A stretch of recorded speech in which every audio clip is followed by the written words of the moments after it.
uHassan Fundi odabuka eMalawi wayenguthisha kanti weza kuleli ukuthola amadlelo alihlaza. Emva kweminyaka wagenxwa ngembazo khathi eqaphe isakhiwo somqashi wakhe. Emva kweminyaka ecela eshumini, uAisha usayikhumbula impela sonto ngaphambi kokubulawa komyeni wakhe. Urubulelisi that weekend tokorona strike ku mine ka Saturday. Wasitshela ngempela sonto ukuthi kunesiteleka ezimayini kanti usanda kukhushulwa esikhundleni.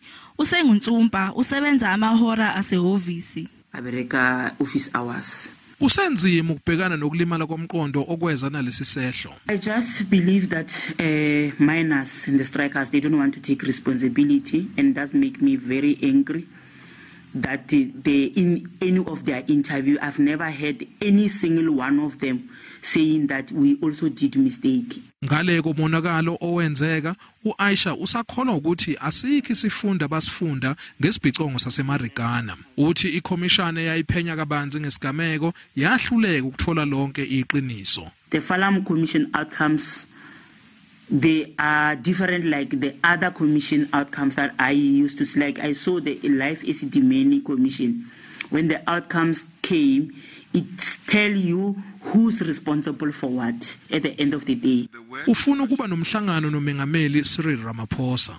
Cyril Ramaphosa, as you are still Mr. Tumamena, I'm still waiting for you. If you are hearing this, waiting for you to come, please man up.